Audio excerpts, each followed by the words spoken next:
नमस्कार, inter news Haryana देख रहे हैं आप। आपके साथ में हूं सुरभि तिवारी। फटाफट अंदाज में फटाफट खबरों का रुख कर लेते हैं।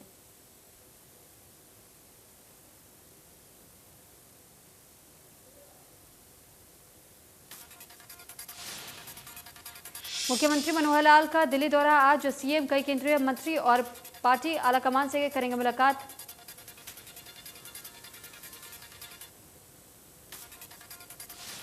सीएम मनोहर लाल आज पंचकुला के माता मनसा देवी पहुंचे, जहां सीएम ने माता के दर्शन किए। नवरात्रि के दूसरे दिन सीएम मनोहर लाल ने माता मनसा देवी मंदिर में माथा टेका। इस दौरान उन्होंने देश और प्रदेश की खुशहाली की कामना की।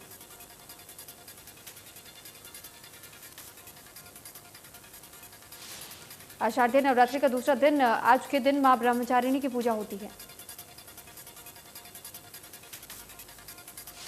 पीएम मोदी ने ट्वीट कर कहा, नवरात्रि के दूसरे दिन माता ब्रह्मचारिणी अपने सभी भक्तों को सफलता और समृद्धि का आशीर्वाद दे।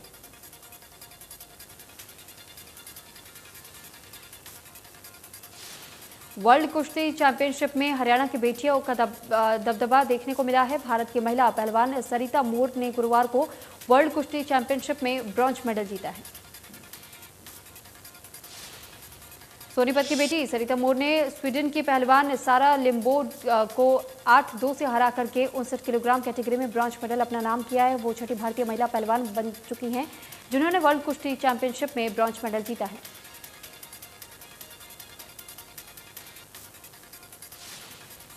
सीएम मनोहर लाल ने ओस्लो में विश्व कुश्ती चैंपियनशिप में 59 किलोग्राम वर्ग में कांस्य जीतने के लिए सरिता मोर को बधाई दी। ट्वीट कर लिखा, सभी को आप पर गर्व है।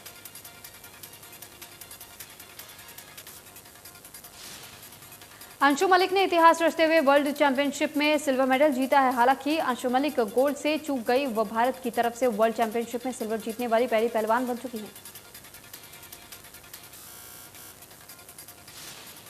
अंशु मलिक 57 किलोग्राम भार वर्ग के खिताबी मुकाबले में जूनियर यूरोपीय चैंपियन सोलोमिया विंग को हराकर के पहुंची थी। सीएम मनोहर लाल ने विश्व कुश्ती चैंपियनशिप में रजत पदक जीतने वाली पहली भारतीय महिला बनने के लिए अंशु मलिक को शुभकामनाएं दी। सीएम ने ट्वीट कर लिखा, तुम चमकते रहो, देश की शुभकामनाएं हमेशा आपके साथ हैं।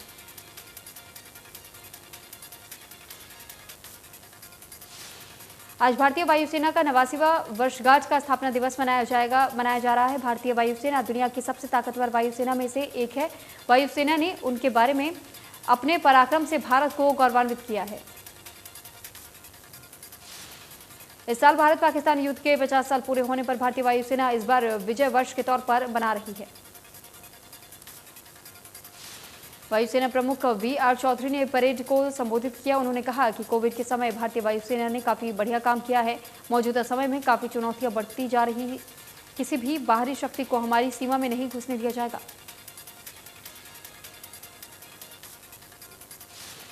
भारतीय वायुसेना के स्थापना दिवस पर सीएम मनोहर लाल ने सभी वीर जवानों को शुभकामनाएं दी है। सीएम ने ट्वीट कर लिखा है कि भारतीय वायुसेना पराक्रम और देश सेवा की अद्भुत मिसाल है, जिस पर हर भारतीयों को गर्व है।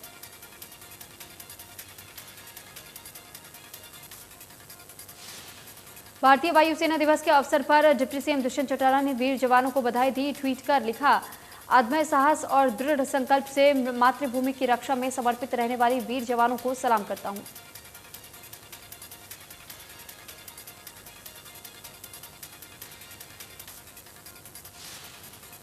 लखीमपुर खीरी कांड मामले पर आज सुप्रीम कोर्ट में सुनवाई होगी। कोर्ट ने गुरुवार को इस मामले में यूपी सरकार को स्टेटस रिपोर्ट मांगी थी।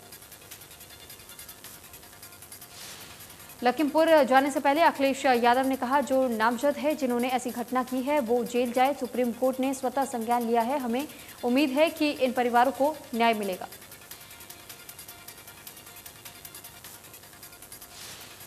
यूपी के लखीमपुर खीरी में हुई हिंसा के बाद राज्य सरकार पर विपक्ष का हमला जारी है। राहुल गांधी और प्रियंका गांधी के मुलाकात करने के बाद अखिलेश यादव ने गुरुवार को लखीमपुर खीरी का दौरा किया और मृतक के परिजनों से मुलाकात की। अखिलेश यादव ने यूपी सरकार पर हमला बोलते हुए कहा कि गांवों से बीजेपी के झंडे उतर गए और इस घटना के बाद किसानों में एकता पैदा हो गई है।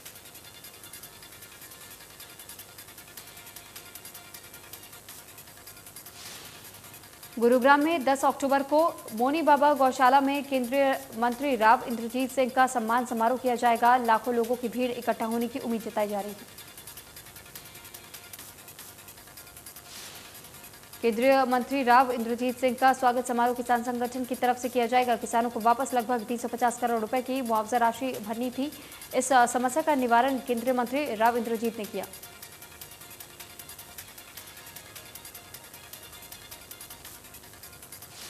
कुरुक्षेत्र में थानेसर से बीजेपी विधायक सुभाष सुधा ने अनाज मंडी का दौरा किया। सुभाष सुधा ने धान बिक्री का जायजा लिया।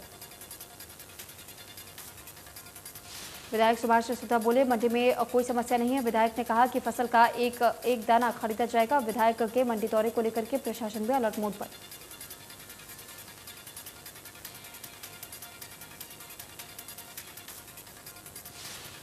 फतेहाबाद में खराब फसलों के मुआवजे को लेकर के किसानों ने अनाज मंडी में पंचायत अलग सचिवालय पहुंचकर के डीसी को सौंपा ज्ञापन। किसानों ने धान की पराली की समस्या के समाधान के लिए प्रशासन को 7 दिन का समय दिया। अगर 7 दिनों में नहीं हुआ पराली का समाधान तो मजबूरन किसान लगाएंगे पराली में आग।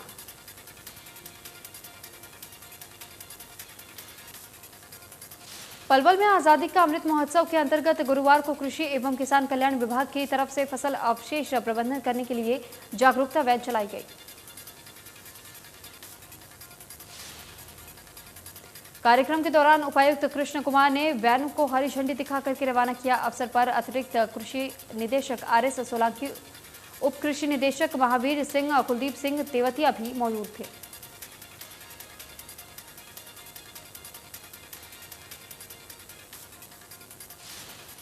तोशा में सरकार की तरफ से बाजरे की खरीद शुरू न किए जाने की वजह से क्षेत्र के किसान परेशान हैं। रबी के मौसम की फसल की बुआई का कार्य शुरू हो चुका है। फसल की बिक्री न होने से आर्थिक परेशानियों से किसानों को जूझना पड़ रहा है। किसानों का कहना है कि बाजरे की फसल कट चुकी है और अब वे फसल बिक्री की बाट देख रहे हैं, परंतु बिक्री शुरू नहीं हो पाई है। उन्हें फसल को अपने घर पर ही डालना पड़ा है। किसानों का कहना है कि फसल की बिक्री न होने की वजह से अगली फसल की बुआई नहीं हो पाएगी। सरकार को जल्द ही किसानों की समस्याओं का समाधान करना होगा।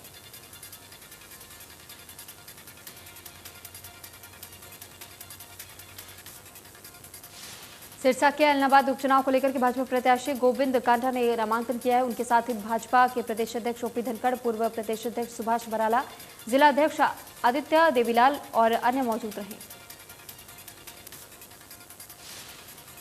उपचुनाव में टिकट देने पर भाजपा प्रत्याशी गोविंद कांडा ने भाजपा हाईकमान का आभार जताया। उन्होंने कहा है कि वे समाज सेवी कार्यों को सरकार से जुड़कर जारी रखेंगे। उन्होंने कहा कि सिरसा जिले के जनता कांड परिवार पर भरोसा है और वे सबके दुख में काम आते हैं। इस मौके पर भाजपा नेता सुभाष बराला ने कहा कि ऐलनाबाद में भाजपा प्रत्याशी ऐतिहासिक जीत दर्ज करेंगे।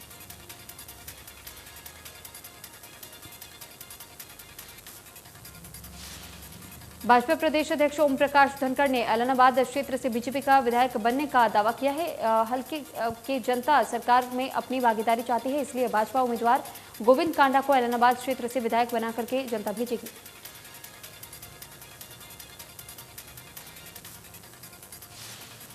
मुख्यमंत्री मनोहर लाल ने अखिल भारतीय तकनीकी शिक्षा परिषद की प्रगति छात्रवृत्ति में चयनित प्रदेश की छात्राओं से वीडियो कॉन्फ्रेंसिंग के जरिए बातचीत की।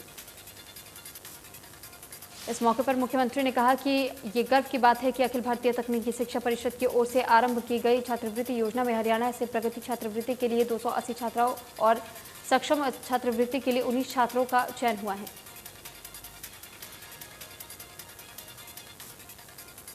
हरियाणा कांग्रेस के विधायकों ने स्पीकर ज्ञानचंद गुप्ता को पत्र लिखकर के शिकायत दी है कि उन्हें विधानसभा में उनके हिस्से का समय बोलने का नहीं दिया जाता है, जिस पर स्पीकर ज्ञानचंद गुप्ता ने कहा है कि सभी विधायकों को नियम संगत समय दिया जाता है। कांग्रेस के विधायकों का समय उनके नेता प्रतिपक्ष ज्यादा बोल करके खत्म कर देते हैं। बता दें कि 1 दर्जन से ज्यादा विधायकों ने विधानसभा अध्यक्ष ज्ञानचंद गुप्ता को शिकायत दी है कि उन्हें सदन में बोलने का मौका नहीं मिलता। कांग्रेस के नए विधायक नीरज शर्मा ने विधानसभा अध्यक्ष को खत लिखा है कि उन्हें सदन में बोलने का मौका नहीं मिलता। नीरज शर्मा के साथ कांग्रेस के 12 विधायकों ने भी इसी तरह का शिकायत लिखा है। विधानसभा अध्यक्ष ज्ञानचंद गुप्ता ने भी माना कि कांग्रेस विधायकों का खत उन्हें मिला है, लेकिन सदन में विपक्ष के विधायकों में कौन बोलेगा या नहीं बोलेगा, इसकी लिस्ट नेता प्रतिपक्ष भूपेंद्र हुड्डा ही देते हैं। उन्होंने कहा है कि नए विधायकों ने अपनी जो बात उनके सामने रखी है, सदन में वो इस पर जरूर विचार करेंगे।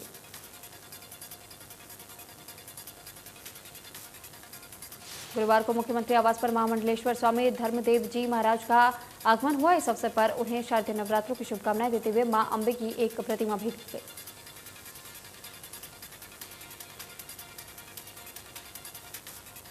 घरौंडा अनाज मंडी में एसडीएम पूजा भारती ने औचक निरीक्षण किया। उन्होंने एग्जिट गेट पास नहीं करने की सूचना पर जायजा लिया। मंडी के बाहर आरटीए टीम की कार्रवाई की गई। पोर्टल में दिक्कत की सूचना मिल रही थी। 3 ओवरलोड ट्रैक्टर ट्रोलियों को कब्जे में भी लिया गया।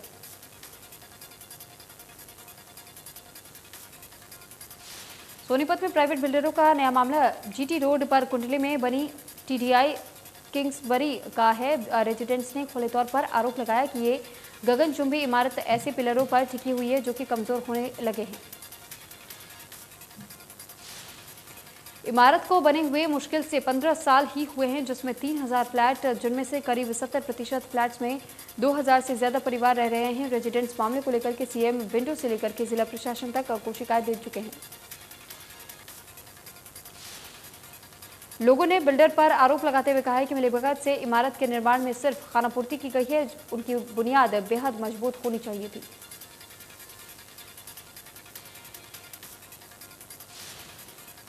कुरुक्षेत्र में भारतीय जनता पार्टी महिला मोर्चा प्रदेश अध्यक्ष सुमित्रा चौहान कुरुक्षेत्र पहुंची। सैकड़ों महिलाओं ने सुमित्रा चौहान का जोरदार स्वागत किया। सुमित्रा चौहान ने प्रधानमंत्री नरेंद्र मोदी को उनके सत्ता काल के 20 वर्ष पूरे होने पर बधाई दी। सुमित्रा चौहान ने कहा कि नमो और मनो की जोड़ी देश और प्रदेश का भला करने में जुटी हुई है।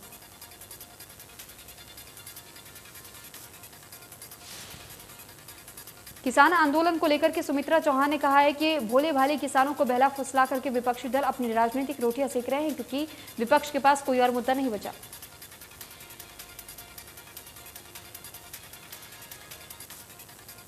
कृषि मंत्री जेपी दलाल ने विशाल जनसभा को संबोधित करते हुए कहा कि किसानों के वेश में कुछ लोग भाईचारा और सामाजिक तत्व बिगाड़ने का काम कर रहे हैं। बीजेपी के प्रदेश अध्यक्ष ओपी धनखड़ ने तीनों कानूनों को एक बार फिर से किसानों के हित में बताया। उन्होंने किसान मोर्चा से चुनाव लड़ने की अपील करते हुए कहा है कि जनता उन्हें चुन करके अगर भेजती है तो विधानसभा में उठाए कृषि कानून का मुद्दा। कृषि मंत्री जेपी दलाल ने पहाड़ी गांव में मंदिर में माथा टेक करके प्रदेशवासियों और किसानों की समृद्धि की कामना की, जिसके बाद कृषि मंत्री जेपी दलाल किसान सम्मेलन में हुए, जहां उन्होंने कॉलेज में हुए घेराव को शर्मनाक बताया। क्षेत्रवासियों से माफी मांगते हुए कहा कि कॉलेज में बेटियां को हुई परेशानी से शर्मिंदा हूं। आंदोलन के नाम पर महिला कॉलेज को घेरने की कल्पना नहीं कर सकता हूं। किसानों के विरोधी के ऐलान पर कृषि मंत्री ने कहा है कि भगवान उपद्रवियों को सद्बुद्धि दे और वो क्षेत्र के विकास में बाधा न डाले। कृषि मंत्री ने कहा कि चाहे कितना भी उकसा ले, लेकिन हम संयम नहीं तोड़ेंगे। हम किसानों से नहीं, गुंडों के खिलाफ है।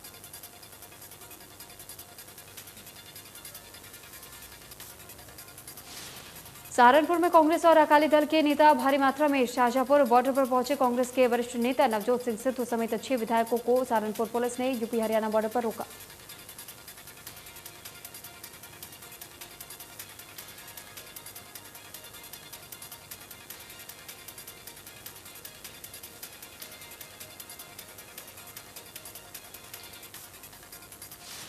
लखीमपुर खीरी जाने की जिद पर अड़े वरिष्ठ कांग्रेस नेता नवजोत सिंह सिद्धू विधायक और अकाली दल के नेता पुलिस के रोकने पर कांग्रेस और अकाली दल के नेता पर कर रहे बॉर्डर पर हंगामा। सुमित्रा चौहान ने विपक्ष पर साधा निशाना।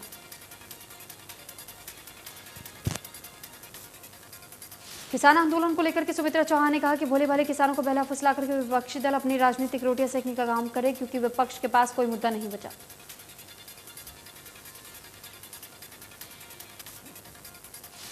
इंद्र में शहीद उधम सिंह चौक पर लगी शहीद की प्रतिमा के साथ किसी शरारती तत्व ने छेड़खानी करते हुए पिस्तौल को तोड़ दिया है। पुलिस को जानकारी मिलते ही प्रशासन तुरंत हरकत में आई। नगरपालिका के अकाउंटेंट हाकम सिंह का कहना है कि शहीद उधम सिंह की प्रतिमा को पहले भी खंडित करने का प्रयास किया गया। तोड़ी गई पिस्तौल को दोबारा फिर से लगा दिया गया है।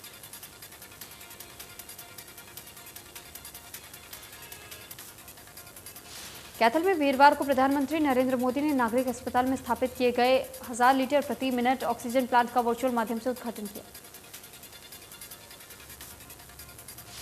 महिला एवं बाल विकास राज्य मंत्री कमलेश ढांडा ने अस्पताल परिसर में आयोजित जिला स्तरीय कार्यक्रम में बतौर मुख्य अतिथि शिरकत की। उन्होंने अपने संबोधन में लोगों को नवरात्र और अग्रसेन जयंती की शुभकामना दी। गुरुग्राम में गुरुवार को प्रधानमंत्री नरेंद्र मोदी ने उत्तराखंड से वीडियो कॉन्फ्रेंसिंग के माध्यम से 2 पीएसए ऑक्सीजन प्लांट का उद्घाटन किया। देवीला स्टेडियम में बने पीएसए ऑक्सीजन प्लांट की क्षमता 1650 एलपीएम है, जो कि हरियाणा का सबसे बड़ा ऑक्सीजन प्लांट है।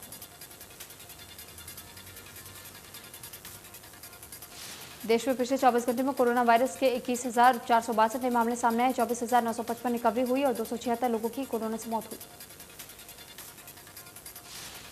महाराष्ट्र में पिछले 24 घंटे में कोरोना के 2,681 नए केस सामने आए हैं। एक दिन में 49 मरीजों की मौत हुई है। महाराष्ट्र में 33,000 से ज्यादा एक्टिव केस।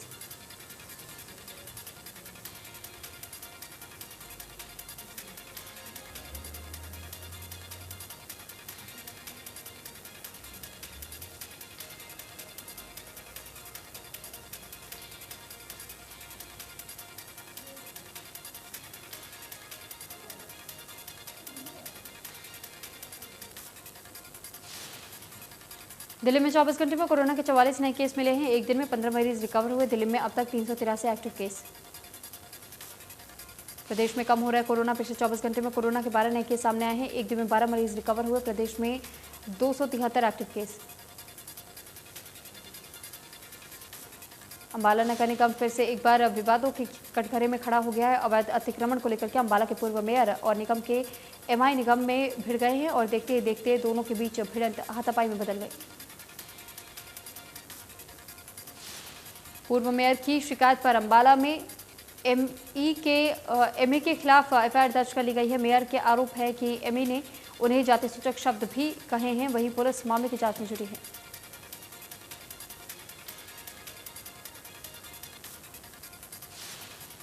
नरवाना में 2 बाइक की आमने सामने भिड़ंत होने की वजह से भीषण सड़क हादसा हुआ। सड़क हादसे में किसान सहित 4 की मौत हो गई, जबकि 2 लोग घायल हुए।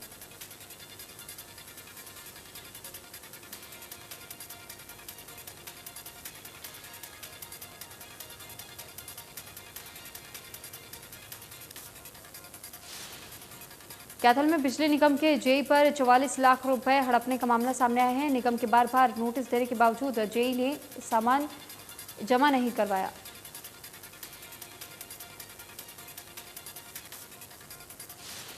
उत्तर हरियाणा बिजली वितरण निगम कैथल डिवीजन नंबर 2 के एसडीओ केशव ने थाना पुलिस लाइन में केस दर्ज करवाया कि जेई प्रदीप कुमार ने 44,400 रुपए का सामान निगम को जमा नहीं करवाया है।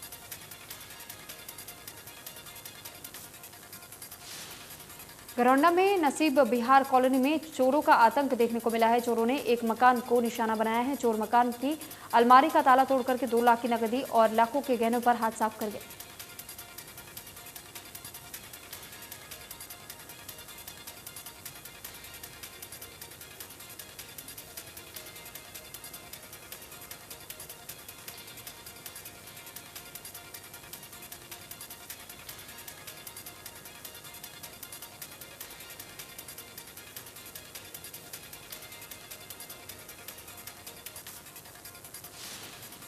रोहतक जिले के गांव शिमली रोड पर एक व्यक्ति का शव मिलने से इलाके में सनसनी फैल गई। बताया जा रहा है कि शव कार में खून से लथपथ पड़ा हुआ था।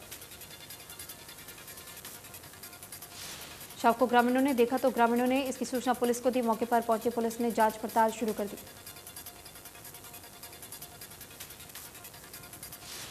मृतक युवक उत्तर प्रदेश के इटावा जिले के बताया जा रहा है। उसकी पहचान सुनील कुमार के नाम से की गई है, जो कि रोहतक में एक कंपनी में काम किया करता था।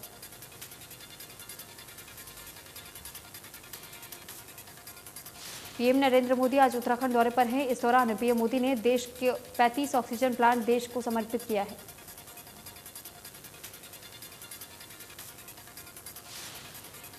पीएम नागरिक सहायता और राहत कोष की सहायता के ये संयंत्र बनाए गए हैं। जिन शहरों में ये संयंत्र बनाए गए हैं उनमें शामिल है गोरखपुर, प्रयागराज, नैनीताल और भोपाल।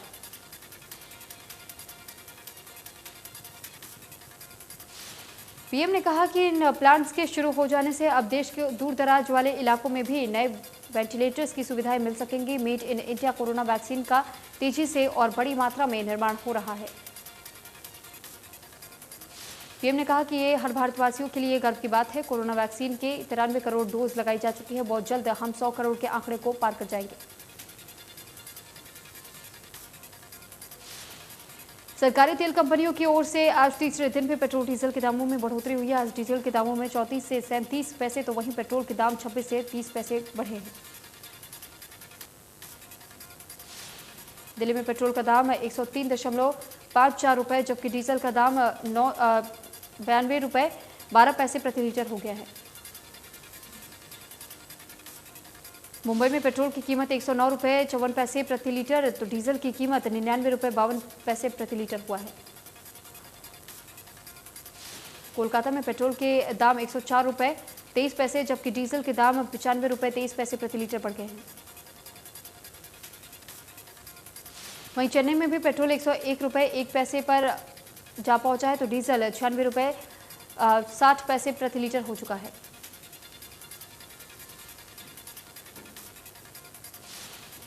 मुंबई ड्रग्स केस में फंसे शाहरुख खान के बेटे आर्यन खान समेत 7 आरोपियों को अदालत ने न्यायिक हिरासत में भेज दिया है। इस मामले में आज सुनवाई होगी। इस केस में न्यायिक हिरासत मिलने के बाद आर्यन खान के वकील ने अदालत में जमानत के लिए अर्जी दाखिल की है। एक अंतरिम जमानत की अर्जी और दूसरी नियमित जमानत याचिका।